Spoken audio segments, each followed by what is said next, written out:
पहला चीज ये था कि ईस्ट इंडिया कंपनी, ये जो ईस्ट इंडिया कंपनी थी, अब ईस्ट इंडिया कंपनी भारत पर हुकूमत करती थी। कहां पर? भारत पर। और भारत पर हुकूमत करना शुरू किया था ये रेगुलेटिंग एक्ट से। किस एक्ट से? रेगुलेटिंग एक्ट से। और रेगुलेटिंग एक्ट ब्रिटिश पार्लियामेंट ने बना के किसको दिया था? ईस्ट इंडिया कंपनी को। और रेगुलेटिंग एक्ट के जरिए इन्होंने हुकूमत करना शुरू किया। मैं इधर नक्शा बना के आपको दिखाता हूं। देखो, ये था बंगाल का एरिया, ठीक है, ये बंगाल का एरिया जिसमें आज का उड़ीसा, बिहार, बांग्लादेश, वेस्ट बंगाल, ठीक है, ये सारे इलाके इसमें आते थे। तो बंगाल पर रेगुलेटिंग एक्ट आता है 1773 में। अब यहां से हुकूमत करना इन्होंने शुरू किया रेगुलेटिंग एक्ट से, ठीक है, रेगुलेटिंग एक्ट से इन्होंने हुकूमत करना शुरू किया। तो ईस्ट इंडिया कंपनी का पहली चीज समझो, ईस्ट इंडिया कंपनी का इस कानून में क्या कर दिया गया? अंत कर दिया गया। ईस्ट इंडिया कंपनी का अंत कर दिया गया। 1858 के कानून में ब्रिटिश पार्लियामेंट ने कहा कि अब भारत में ईस्ट इंडिया कंपनी का खात्मा कर दिया जाए। अब भारत में कोई भी ईस्ट इंडिया कंपनी नहीं रहेगी। मतलब जो ईस्ट इंडिया कंपनी के जरिए ब्रिटिश पार्लियामेंट हुकूमत करती थी या ब्रिटिश संसद जो हुकूमत करती थी, उस ईस्ट इंडिया कंपनी को भारत से खत्म कर दिया गया।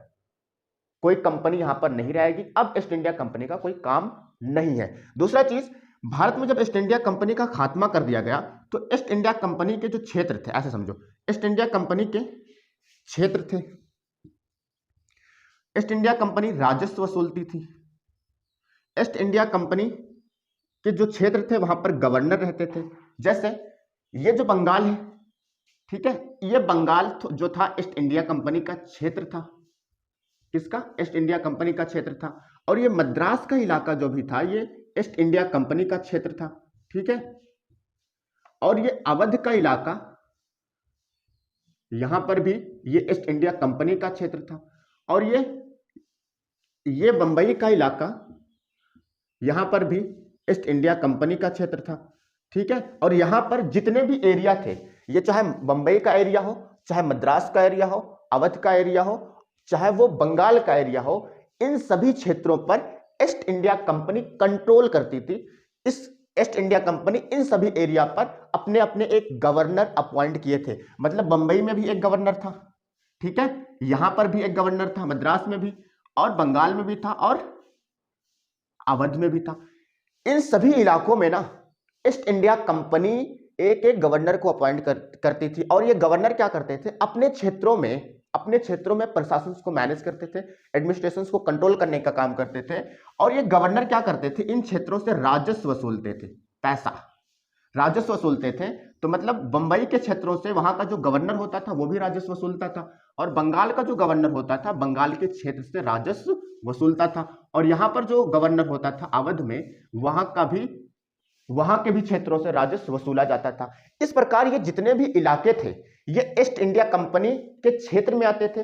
और इन सभी इलाकों पर, चाहे वो अवध का इलाका हो, मद्रास का हो, बंबई का हो, इवन बंगाल का इलाका हो, इन सभी इलाकों पर एक एक गवर्नर अपॉइंट किए गए थे। लेकिन इन गवर्नरों को कंट्रोल करने के लिए गवर्नर जनरल ऑफ इंडिया होता था, यानी कि पूरे भारत के लिए, पूरे भारत पर कंट्रोल करने के लिए, मतलब इन पर भी कंट्रोल करने के लिए, इन पर भी कंट्रोल करने के लिए, और इन पर, इन सभी प्रांतों पर कंट्रोल करने के लिए governor general of India appoint किया गया था।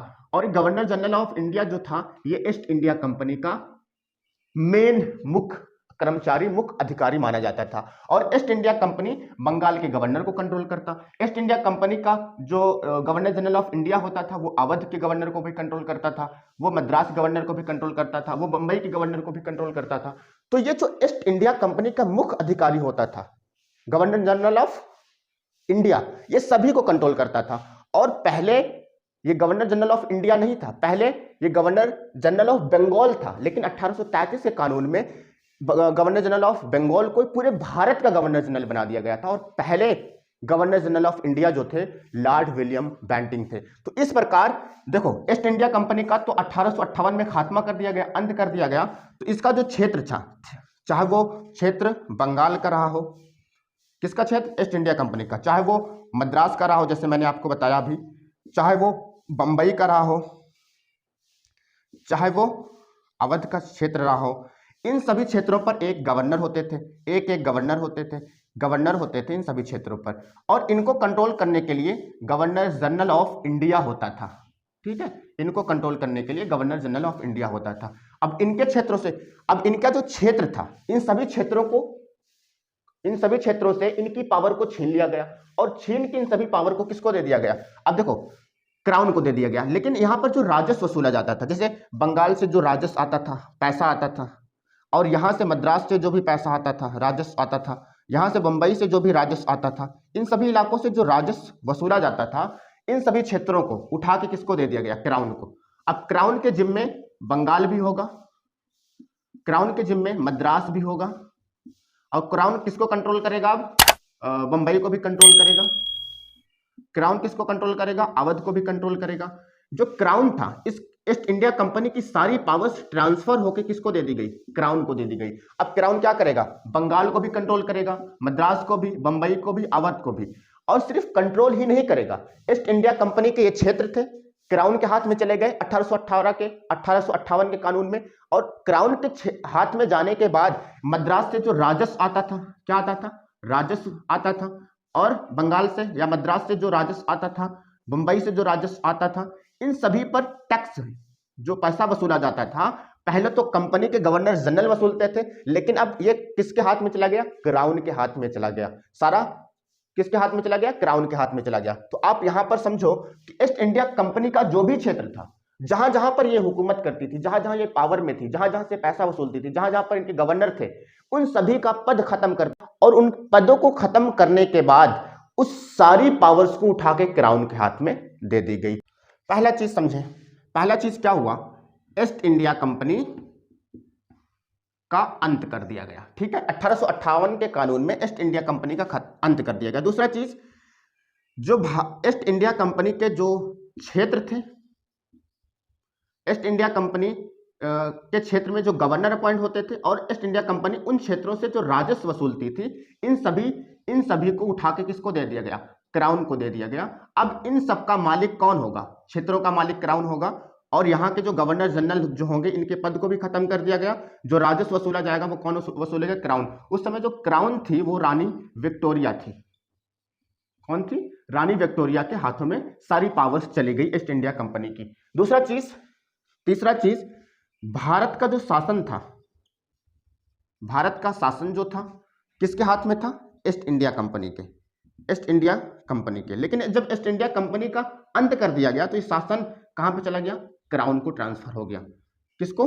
क्राउन को ट्रांसफर हो गया, सारा शासन क्राउन को ट्रांसफर हो गया। और साथ ही चौथी चीज क्या होती है?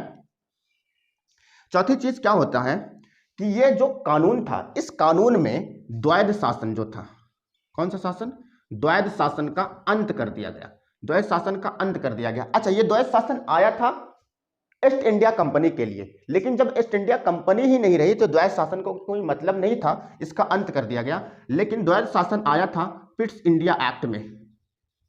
पिट्स इंडिया एक्ट में इसको बनाया गया था 1784 में। इसके तहत दो बोर्ड्स बनाए गए थे, बोर्ड ऑफ डायरेक्टर और दूसरा बोर्ड ऑफ कंट्रोल। इन दोनों बोर्ड्स को खत्म कर दिया गया। मतलब ये दोनों बोर्ड जो थे, एक जो व्यापारिक मामलों को देखता था, एक जो राजनीतिक मामलों को देखता था, इन सभी बोर्ड्स को खत्म कर दिया गया।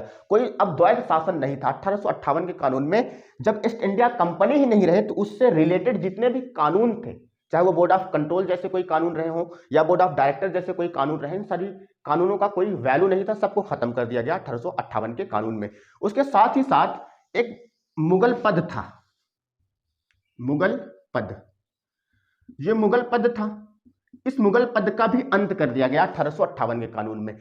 और एक चीज और मैं बता दूं, ये मुगल पद का क्या मतलब हुआ? मुगल पद का मतलब यह हुआ कि भारत में 1526 ईस्वी में पानीपत के युद्ध में बाबर ने इब्राहिम लोदी को हराने के बाद यहां पर मुगल साम्राज्य की नींव डाली। और मुगल साम्राज्य जो था एक वंशानुगत श्रेणी से चलता था। जैसे बाबर के बाद उनका बेटा हुमायूं भारत का सम्राट होगा, हुमायूं के बाद उनका बेटा अकबर भारत का सम्राट होगा, अकबर के बाद उनका बेटा जहांगीर भारत का सम्राट होगा, जहांगीर के बाद उनका बेटा शाहजहां भारत का सम्राट होगा, शाहजहां के बाद उनका बेटा औरंगजेब भारत का सम्राट होगा। तो बाप बेटे का जो ये राज चल रहा था, सम्राट, ये जो सिस्टम चल रहा था, इस सिस्टम का अंत कर दिया गया। तो अंत में 1858 के कानून में ब्रिटिश पार्लियामेंट ने कहा कि अब भारत में कोई भी मुगल साम्राज्य नहीं होगा, मुगल पद नहीं होगा, ठीक है, अब कोई साम्राज्य नहीं होगा। क्यों अंत कर दिया गया? 1857 की क्रांति में बहादुर शाह जफर ने दिल्ली से नेतृत्व किया था, यानी कि इस क्रांति में उन्होंने जी जान लगाया था। बहादुर शाह जफर जो मुगल सम्राट थे 1857 के समय, ठीक है, 1858 के समय। अब मुगल सम्राट बहादुर शाह जफर को रंगून जेल भेज दिया गया, बर्मा में जो है। कौन थे? बहादुर शाह जफर। बहादुर शाह जफर, बहादुर शाह जफर का ये जो पद था इस खत्म कर दिया गया, कोई मुगल पद नहीं होगा 1858 के कानून में। दूसरा चीज क्या इसमें बदलाव होता है? दूसरा चीज ये बदलाव होता है कि जो भारत में पद था, गवर्नर जनरल ऑफ इंडिया का पद था ना, इस पद को भी बदल दिया गया। इतने ज्यादा ये लोग डर गए थे। कैसे बदल दिया गया? जो भारत का जो गवर्नर जनरल ऑफ इंडिया होता था, भारत में गवर्नर जनरल ऑफ इंडिया होता था, जैसे मैंने यहां पे बताया, जो इन सभी इलाकों पर कंट्रोल करता था। जो सबसे पहले गवर्नर जनरल ऑफ इंडिया बना था वो बना था लॉर्ड विलियम बेंटिंग। लेकिन ये गवर्नर जनरल ऑफ इंडिया का पद जो था इसको खत्म करके, गवर्नर जनरल ऑफ इंडिया का पद खत्म करके वायसराय ऑफ इंडिया कर दिया गया। मतलब इनका पद में नाम को चेंज कर दिया गया। नेम को क्या कर दिया गया? चेंज कर दिया गया। चेंज क्या कर दिया गया? वायसराय ऑफ इंडिया कर दिया गया। वायसराय ऑफ इंडिया कर दिया गया। अब एक चीज यहां पे समझ लो, ये जो गवर्नर जनरल ऑफ इंडिया या वायसराय ऑफ इंडिया किया गया, इसमें ज्यादा फर्क नहीं था। जब वायसराय जो था उसका पद इस वजह से बनाया गया था कि जब ये भारत के अलावा किसी दूसरे देश से व्यापार करता या किसी दूसरे देश से संपर्क साधता या किसी दूसरे देशों से रिलेशंस बनाता था, तो उस कागज पर वायसराय ऑफ इंडिया करके सिग्नेचर करता था। फिर से समझो, जब भारत का गवर्नर जनरल किसी दूसरे देश से, सपोज करो ऐसे समझो, जैसे ये है भारत, भारत के अलावा ये है अफगानिस्तान, ठीक है, अफगानिस्तान, और यहां पर है थाईलैंड, समझ लो ये जो थाईलैंड। अब भारत, ये भारत है। 1858 के कानून में क्या किया गया? ये जो भारत है, अगर भारत को संपर्क बनाना है किससे? थाईलैंड से, या भारत को संपर्क बनाना है अफगानिस्तान से, या भारत को संपर्क बनाना है किसी अदर कंट्री से संपर्क बनाना है, भारत को बात करनी है थाईलैंड से, या व्यापारिक संबंध बनाना है थाईलैंड से, या भारत को व्यापारिक संबंध बनाना है अफगानिस्तान से, या भारत को व्यापारिक संबंध बनाना है किसी दूसरे देश से, तो भारत का जो गवर्नर जनरल होता था, वो जो संपर्क बनाने के लिए जो चार्ट होता था, वो संपर्क बनाने के लिए जो पेज होता था, उस पेज पर जब ये सिग्नेचर करता था तो वायसराय ऑफ इंडिया करके करता था, वायसराय ऑफ इंडिया। इसका सिग्नेचर बाहरिक यानी कि विदेशी मामलों को मैनेज करने के लिए वायसराय ऑफ इंडिया करके सिग्नेचर करता था उस कागज पर। लेकिन जब इसको इंटरनल बॉडी को मैनेज करना था, भारत के आंतरिक भाग को मैनेज करना था, जैसे बंगाल के इलाके को मैनेज करता था, या मद्रास के इलाके को, या अवध के इलाकों को जब मैनेज करता था, या वहां पर जब ये लेटर भेजता था या कागज पे लिखकर कुछ भेजता था वहां पे कानून बनाने के लिए, तो उस पर सिग्नेचर जो करता था गवर्नर जनरल ऑफ इंडिया करता था। लेकिन बाहरिक मामलों पर संबंध बनाने के लिए जो गवर्नर जनरल होता था भारत का, वो वायसराय ऑफ भारत या वायसराय ऑफ इंडिया करके सिग्नेचर करता था। इतनी बात समझ में आई? ये पद उसी समय थे, गवर्नर जनरल ऑफ इंडिया का पद भी था, वायसराय ऑफ इंडिया का भी पद था, ठीक है, लेकिन दोनों का अलग अलग मैटर था। अब भारत का जो गवर्नर जनरल ऑफ इंडिया था, last governor general of India, वो लॉर्ड कैनिंग था। कौन था? लॉर्ड कैनिंग था। और जो प्रथम फर्स्ट वायसराय जो था वो भी लॉर्ड कैनिंग था। कौन था? लॉर्ड कैनिंग था। अब ये लॉर्ड कैनिंग जो थे, मान लो इनको थाईलैंड से संपर्क बनाना है, थाईलैंड से, तो ये उस पत्र पर, उस लेटर पर वायसराय ऑफ इंडिया करके सिग्नेचर करेंगे।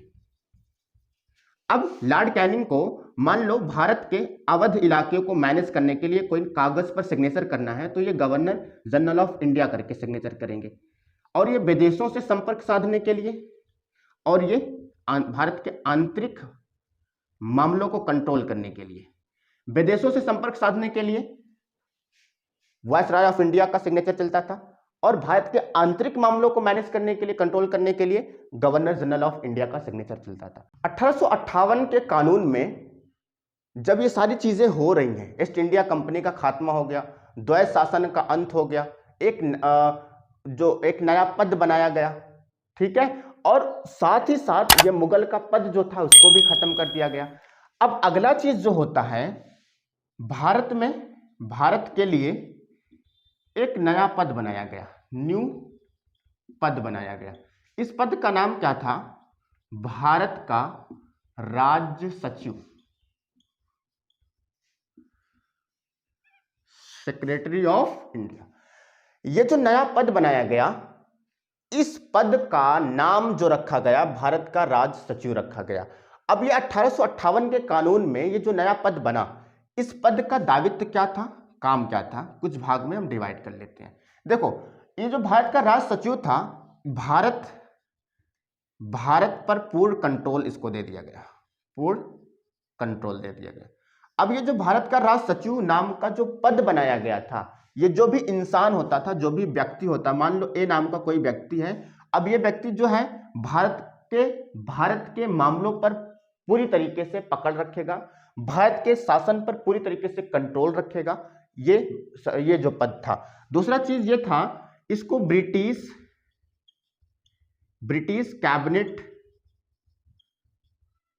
कैबिनेट में से चुना जाता था। ये भारत का जो राज सचिव होता था, ये ब्रिटिश कैबिनेट का सदस्य होता था। मान लो ये व्यक्ति किसका सदस्य होता था? ब्रिटिश कैबिनेट का सदस्य होता था। और इसकी हेल्प करने के लिए, समझो, इसकी हेल्प करने के लिए 15 सदस्यों की एक परिषद बनाई गई थी, जिसको सहायता परिषद कहा जाता था। क्या कहा जाता था? सहायता परिषद। मतलब भारत छोटा तो था नहीं उस समय, भारत को कंट्रोल करना कोई आसान काम तो था नहीं, भारत को कंट्रोल करना सिर्फ ए नाम के व्यक्ति पर निर्भर तो था नहीं, या पूरे भारत को सिर्फ ये अकेला कंट्रोल तो कर नहीं सकता था। इस वजह से इनकी हेल्प करने के लिए 15 लोग और शामिल करके एक नया पद बनाया गया था। उस नए पद का नाम, वह नया परिषद बनाया गया था, उस परिषद का नाम सहायता परिषद था, ठीक है। और इस सहायता परिषद का जो अध्यक्ष होता था, ये अध्यक्ष भी होता था, भारत का राज सचिव जो होता था, इस सहायता परिषद का अध्यक्ष, इस परिषद का क्या होता था? अध्यक्ष भी होता था, ठीक है। इसको कंट्रोल कौन करता था? इस परिषद को भारत का राज सचिव ही कंट्रोल करता था। और पांचवी चीज जो थी, ये संसद के प्रति, ये किसके? ब्रिटिश संसद के प्रति जवाबदेह था। अब समझो, ये जो भारत में 1858 के कानून में जो नया पद बनाया गया, इसका काम क्या था? ये ब्रिटिश कैबिनेट का मेंबर होता था, सदस्य होता था, ठीक है। अभी मैं समझा दूंगा कैसे। दूसरा चीज, ये भारत के पूरे प्रशासन को, पूरे भारत को, चाहे वो अवध का इलाका हो, मद्रास का हो, बंबई का हो, कहीं का भी इलाका क्यों ना हो, पूरे भारत को शासन को कंट्रोल करने का काम जो था, भारत के राज सचिव का था, ठीक है। ये कंट्रोल करता था। और ब्रिटिश कैबिनेट का मैंने बताया सदस्य होता था। और हाँ, पूरे भारत को मैनेज करना कोई मामूली काम तो था नहीं, कोई छोटा राज तो था नहीं कि बस कंट्रोल कर लेंगे उसको आसानी से। इस वजह से इसकी मदद करने के लिए, इसकी हेल्प करने के लिए 15 लोगों को और शामिल किया गया था। और उस समूह को परिषद, काउंसिल का नाम दिया गया, परिषद का नाम दिया गया। और उस परिषद का जो अध्यक्ष होता था, वो भी भारत का राज सचिव ही होता था। दूसरा चीज, ये जो राज सचिव होता था, ये ब्रिटिश कैबिनेट जो में से अपॉइंट होता था, तो ये संसद के प्रति ही रिस्पॉन्सिबल था। ये किसी भी मामले को जब उठाता था ब्रिटिश संसद में, तो संसद इनसे सवाल पूछती थी और ये संसद को जवाब देते थे। लेकिन ये भारत का जो वायसराय था, इसके प्रति जवाबदेही नहीं तय करता था। मतलब भारत का वायसराय, अगर लॉर्ड कैनिंग भारत के राज सचिव से पूछें कि तुमने ये काम क्यों नहीं किया, तो ये कहेगा कि मैं तुम्हें जवाब देना जरूरी नहीं समझता, क्योंकि मेरा जो अपॉइंटमेंट हुआ है या मैं जो नियुक्त हुआ हूं, वो कैबिनेट से नियुक्त हुआ हूं, तो मैं जवाब किसको दूंगा? संसद को दूंगा, ना कि वायसराय को, ना कि गवर्नर जनरल ऑफ इंडिया को। भारत का राज सचिव क्या करता था? कानून बनवाता था, और उस कानून को वायसराय को सौंपता था, कि अब इस कानून के तहत अपने देश को कंट्रोल करो, भारत को कंट्रोल करो। तो ये जो था, मेन नेता हुआ करता था उस समय, ठीक है। दूसरा चीज, ब्रिटिश कैबिनेट का कैसे मेंबर होता था? सपोज करो ब्रिटिश में 2 पार्टी है, एक है कंजर्वेटिव पार्टी, एक है लेबर पार्टी। देखो, अगर मान लो कंजर्वेटिव पार्टी की सरकार है, ठीक है, कंजर्वेटिव पार्टी की सरकार है, तो इसी सरकार की भी कैबिनेट भी होगा, है ना, कैबिनेट होगा। ये सरकार क्या करेगी, कैबिनेट का निर्माण करेगी। और कैबिनेट क्या होता है मैं आपको बता चुका हूं, कैबिनेट वो होते हैं जिनको अलग अलग विभाग सौंपे जाते हैं। किसी को विदेश का विभाग सौंप दिया जाएगा, किसी को रक्षा का विभाग सौंपा जाता है, किसी को रेल का विभाग सौंपा जाता है। तो इन सभी लोग जो कहलाते हैं वो मंत्री कहलाते हैं। ये जो कैबिनेट के सदस्य होते थे, ये कैबिनेट के सदस्य जो थे वे सरकार के अंडर में काम करते थे। तो सपोज करो ये जो कैबिनेट है कंजर्वेटिव पार्टी का बना हुआ है, तो इस कैबिनेट में मान लो 230 सदस्य हैं। कितने सदस्य हैं, 230 सदस्य हैं। इन 230 सदस्यों में से एक सदस्य, क्योंकि ये कैबिनेट के सदस्य है ना, ब्रिटिश कैबिनेट के सदस्य हैं, एक सदस्य जो होता था ये भारत का राज सचिव होता था। इन्हीं कैबिनेट के सदस्यों में 230 सदस्यों में से एक सदस्य को भारत का राज सचिव नियुक्त किया जाता था। क्या नियुक्त किया जाता था, राज सचिव नियुक्त किया जाता था। अब ये राज सचिव जो होता था ये ब्रिटिश पार्लियामेंट में भारत के मुद्दों को उठाता था। अब भारत को किस तरह कंट्रोल करना है, भारत को कैसे चलाना है, भारत में किस प्रकार शासन करना है, सारा काम जो होता था ये भारत का राज सचिव ब्रिटिश कैबिनेट में उठाता था। और ब्रिटिश कैबिनेट क्या करती थी, भारत में शासन को कंट्रोल करने के लिए कानून बनाती थी। जब वो कानून बन जाता था तो उस कानून को भारत का राज सचिव लॉर्ड कैनिंग मतलब वायसराय को दे देता था। अब वायसराय क्या करता था, उस कानून को पूरे भारत पर इंप्लीमेंट करवाता था। और उस कानून के जरिए जो भारत का राज सचिव ब्रिटिश कैबिनेट में पास करवाकर वायसराय को देता था, उस कानून के जरिए पूरे भारत में शासन हुआ करता था। तो इस प्रकार यह 1858 का भारत शासन अधिनियम था। इसमें मुख्य रूप से यही कुछ इंपॉर्टेंट बातें शामिल थी। जैसा पहले चीज, प्रथम वायसराय किसे नियुक्त किया गया था, तो लॉर्ड कैनिंग को नियुक्त किया गया था। और किस अधिनियम के तहत, किस कानून के तहत मुगल पद को खत्म कर दिया गया था, तो 1858 के कानून में मुगल पद को खत्म कर दिया गया था। किस कानून के तहत द्वैध शासन का अंत कर दिया गया था, तो 1858 के शासन के तहत द्वैध शासन का अंत कर दिया गया था। किस कानून के तहत एक भारत में नया पद बनाया गया था जिसको भारत का राज सचिव कहा जाता था, वह पद किस कानून के तहत बनाया गया था, तो 1858 के कानून के तहत बनाया गया था। किस कानून के तहत बोर्ड ऑफ कंट्रोल और बोर्ड ऑफ डायरेक्टर को खत्म कर दिया गया था, तो 1858 के कानून के तहत board of directors board of control को खत्म कर दिया गया था। किस कानून के तहत भारत का शासन का कंट्रोल क्राउन के हाथ में चला गया था, तो 1858 के कानून के तहत भारत का जो शासन था वो क्राउन के हाथ में चला गया था। तो ये सारी चीजें थी जो भारत के 1858 के कानून में शामिल थी। मिलते हैं दूसरे वीडियो में, तब तक के लिए बाय बाय, टेक केयर।